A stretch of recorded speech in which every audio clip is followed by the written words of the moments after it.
crinkly, and it's not a good medicine plant at that moment in time. And we collect the aerial part. You can do it in just about every pharmacy technique. You can use it in fresh plant extract, dry it for a dry plant extract. You can dry it, the leaf and the flowers and the little bit of stems, chopped up for salves and for oils. And this is another one of those that, well, actually, if we were out here looking for a medicine to put on topically as a liniment, or as in a oil, or as an herbal salve. Remember, the only difference between when I say you can use it as an oil or a salve, basically the only difference between an oil and a salve is a freaking oil that you add beeswax to becomes a salve. So that should never become too confusing. It just tells you can make it into a salve. They're just throwing some beeswax into an oil.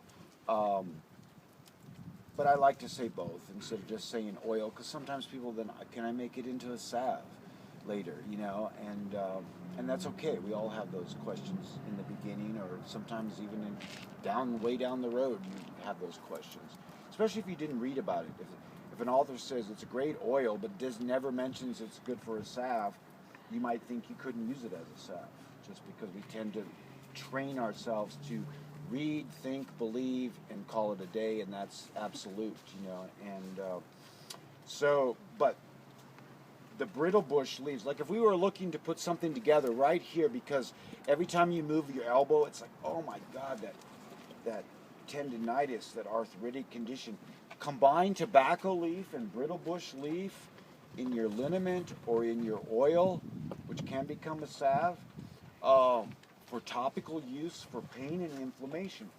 The Brittlebush is not as anti-inflammatory as tobacco. It's not as pain-reducing as tobacco, but together, especially because when you make a medicine from the Brittlebush, you'll notice it has a beautiful scent. It has aromatics. Tobacco doesn't have a lot of aromatics.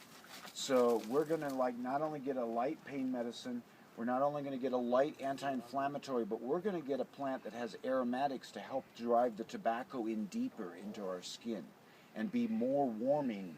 Tobacco's not warming. Tobacco doesn't have enough aromatics to give you that warm vasodilating aspect of things. In fact, tobacco has alkaloids that are constrictive. Anabasine and nicotine constrict. So actually putting a aromatic plant in a warming, moving, vasodilating plant in with tobacco, I bet we could drive into town and walk around and look outside the municipal buildings and probably find big rosemary shrubs growing in somebody's yard or outside the courthouse. And so, if you were looking to even make a better medicine for topical use, a little bit of Brittlebush, a little bit of tobacco, a little bit of rosemary leaf. Now you've got an amazing, powerful, deep penetrating, anti-inflammatory, pain-reducing medicine, salve, liniment, or oil. But